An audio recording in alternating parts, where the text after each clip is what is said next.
आज हम लोग शिव महापुराण का अध्याय 5 श्रवण करेंगे। सूत जी बोलते हैं, शौनक, एक दिन परमानंद में मग्न हुई चंचुला ने उमा देवी के पास जाकर अपने दोनों हाथों को जोड़कर प्रणाम किया और वह उनकी स्तुति करने लगी।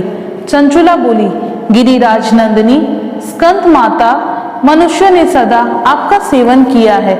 समस्त सुखों को देने वाली शंभु प्रिय, आप ब्रह्म स्वरूपिणी हैं। विष्णु और ब्रह्मा आदि देवताओं द्वारा सेव्य हैं। आप ही संसार की दृष्टि, सृष्टि, पालन और संहारक हैं। तीनों गुणों का आश्रय भी आप ही हैं। ब्रह्मा, विष्णु और महेश, इन तीनों देवताओं का निवास स्थान तथा उनकी उत्तम प्रतिष्ठा करने वाली पराशक्ति आप ही हैं। फिर सूत जी कहते हैं, शौनक, सदगति को प्राप्त कर चुकी चंचुला इस प्रकार महेश्वर पत्नी उमा की स्तुति करके सिर झुकाए चुप हो गई। उसके नेत्रों में प्रेम के आंसू उमड़ पड़े। तब करुणा से भरी संकट प्रिया भक्त वत्सला पार्वती देवी ने चंचुला को संबोधित करके कहा, सखी चंचुले, सुंदरी, मैं तुम्हारी की हुई इस स्तुति से अत्यंत प्रसन्न हूँ। बोलो, क्या वर चाहती हो? तुम्हारे लिए मुझे कुछ भी ऐसा नहीं है जो मैं नहीं दे सकूं। बोलो, तुम्हें क्या चाहिए? हे गिरिराज कुमारी, मेरे पति बिंदु इस समय राजकुमारी, मेरे पति बिंदु इस समय कहाँ मैं नहीं जानती। उनकी गति कैसे हुई है मैं अपने पति मैं नहीं जानती। वैसा कोई उपाय बताइए। मैं अपने पति से मेरे पति एक वैसा जाति वैश्य के प्रति मेरे पति एक और शूद्र जाति वैश्य के प्रति आसक्त थे। उनकी मौत मेरी मृत्यु से संलग्न हो चुकी थी। उनकी मौत मुझे मेरी मृत्यु से पहले हो चुकी थी। गति को प्राप्त मुझे कोई आभास नहीं है कि किस गति को प्राप्त हुए हैं। गिरिजा बोली, बेटी, बिंदुक नामक तुम्हारा पति बड़ा पापी था। उसका अंतकरण बहुत ही दूषित था। वैश्या का उपभोग करने वाला वह महामूढ़ मरने के बाद नरक में पड़ा अनगिनत वर्षों तक नरक में नाना प्रकार के दुख भोग कर वह पापात्मा अपने शेष पाप को भोगने के लिए विंध्य पर्वत पर पिशाच बन के बैठा है। इस समय वह एक पिशाच की अवस्था में है और नाना प्रकार के कलेश उठा रहा है। वह दुष्ट वही वायु पीकर रहता और वही सदा सब प्रकार का कष्ट सहता है। अब सूत जी कहते हैं, शौनक, गौरी देवी की यह बात को सुनकर उत्तम व्रत का पालन करने वाली चंचुला पति के महान दुख से दुखी हो गई। फिर मन को स्थिर करके चंचुला ने व्यवस्थित हृदय से महेश्वरी को प्रणाम करके पुनः पूछा। चंचुला बोली, महेश्वरी, महादेवी, मुझ पर कृपा कीजिए और दूषित कर्मकांडी दुष्ट पति का अब उद्धार कर दीजिए। देवी, कुत्सित बुद्धि वाले मेरे उस पापात्मा पति को किस उपाय से उत्तम गति की प्राप्त हो सकती है, यह शीघ्र बताने की कृपा कीजिए। आपको नमस्कार है। पार्वती जी ने कहा, तुम्हारा पति अगर शिव पुराण की पुण्यमयी उत्तम कथा सुने तो सारी दुर्गति को पार करके उत्तम गति का भागी हो सकता है।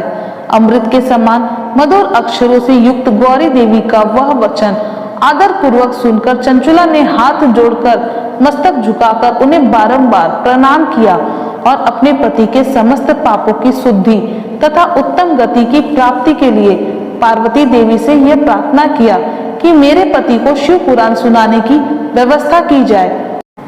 उस ब्रह्म पत्नी की बारंबार प्रार्थना करने पर शिव प्रिया गौरी को उस पर दया आ गई और उसने भक्त वत्सला महेश्वरी गिरिराज ने भगवान शिव की उत्तम कृति का गान करने वाले गंधर्व राज तुमरू को बुलाकर उसने प्रसन्नता पूर्वक इस प्रकार कहा, तुमरू, तुम्हारी भगवान शिव के प्रति बहुत आस्था है। तुम मेरे मन की बातों को जानकर मेरे अविष्ट कार्यों को सिद्ध करने वाले हो। इसलिए मैं तुमसे एक बात कहती हूँ, तुम्हारा कल्याण हो।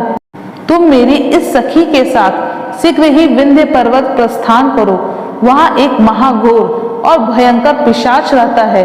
उसका वृतांत तुम आरंभ से सुनो। मैं तुम्हें प्रसन्नता पूर्वक सब कुछ बताती हूँ। पूर्व जन्म में वह पिशाच बिंदुक नामक एक ब्राह्मण था। वह मेरी इस सखी चंचुला का पति था, परंतु वह दुष्ट वैश्यगामी हो गया था। स्नान आदि नहीं करता। वह नित्य कर्म छोड़कर अपवित्र रहने लगा। क्रोध के कारण उसकी बुद्धि पर मूढ़ता छा गई थी। वह अपने कर्तव्य का पालन नहीं करता था। सज्जनों से द्वेष और दूषित वस्तुओं का दान लेना, यही उसका स्वाभाविक कर्म बन गया था। वह अस्त्र शस्त्र लेकर हिंसा करता, बाएं हाथ से खाता, दीनों को सताता और क्रूरता पूर्वक पराये घरों में आग लगा देता था। चांडालों से प्रेम करता और प्रतिदिन वैश्या के संपर्क में रहता था। बड़ा दुष्ट था। वह पापी अपनी पत्नी का परित्याग करके दुष्टों के संग को ही आनंद मानता था। वह मृत्यु पर्यंत दुराचार में ही फंसा रहा। फिर अंतकाल आने पर उसकी मौत हो गई। वह पापियों के भोग स्थान घोर यमपुर में गया और वहां बहुत से नरकों का उपभोग करके वह दुष्ट आत्मा जीव इस समय विंध्य पर्वत पर पिशाच बना हुआ है। वही वह दुष्ट पिशाच अपने पापों का फल भोग रहा है। तुम उसके आगे यत्न पूर्वक शिव पुराण की उस दिव्य कथा का प्रवचन करो जो परम पुण्यमयी तथा समस्त पापों का नाश करने वाली है।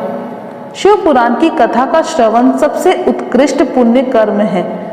उससे उसका हृदय शीघ्र ही समस्त पापों से शुद्ध हो जाएगा और वह प्रेत योनि का परित्याग कर देगा।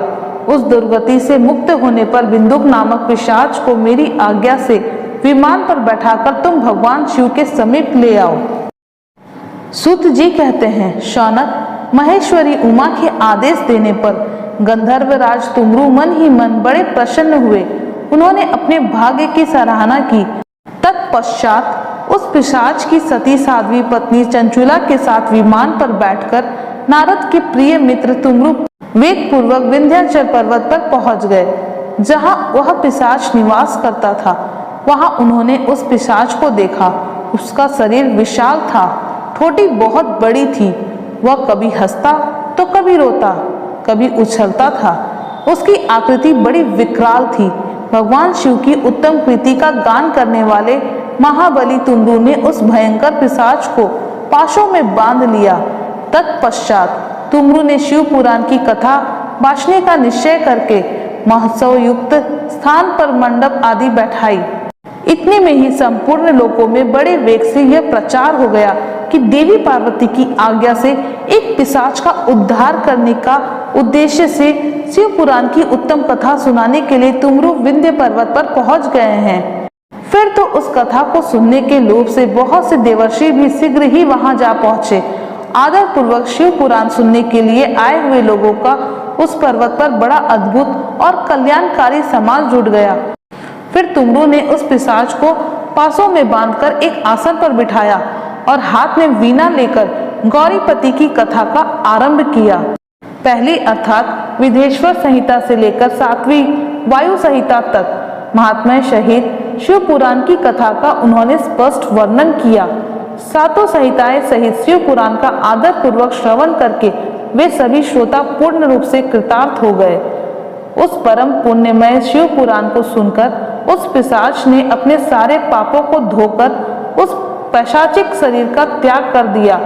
फिर तो शीघ्र ही उसका रूप दिव्य हो गया। अंग कांति गौर वर्ण की हो गई। शरीर पर श्वेत वस्त्र तथा सब प्रकार से पुरुषोचित आभूषण उसके अंगों को उद्भाषित करने लगे। वह त्रिनेत्रधारी चंद्रशेखर रूप का हो गया। इस प्रकार दिव्य देहधारी रूप होकर श्रीमान बिंदुक अपनी प्राण वल्लभा चंचुला के साथ स्वयं भी पार्वती वल्लभ भगवान शिव का गुणगान करने लगे। उसकी स्त्री को इस प्रकार से सुशोभित देख वे सभी देवर्षि बड़े विस्मित हुए। उनका चित्त परमानंद से परिपूर्ण हो गया। भगवान महेश्वर का यह अद्भुत चरित्र सुनकर वे सभी श्रोता परम कृतार्थ होकर प्रेम पूर्वक शिव का यशोगान करते हुए अपने अपने धाम की ओर प्रस्थान कर गए। दिव्य रूपधारी श्रीमान बिंदुक भी सुंदर विमान पर अपनी प्रियतमा के पास बैठकर सुख पूर्वक आकाश में स्थित हो बड़ी शोभा पाने लगे। तदंतर महेश्वर के सुंदर एवं मनोहर गुणों का गान करता हुआ वह अपनी प्रियतमा तथा तुमरु के साथ शीघ्र ही शिवधाम में जा पहुंचा। वहां भगवान महेश्वर तथा पार्वती देवी ने प्रसन्नता पूर्वक बिंदुक का बड़ा सत्कार किया और उसे अपना पार्षद बना लिया। उसकी पत्नी चंचुला पार्वती जी की सखी हो गई। उस घनीभूत ज्योति स्वरूप परमानंदमय सनातन धाम में अविचल निवास पाकर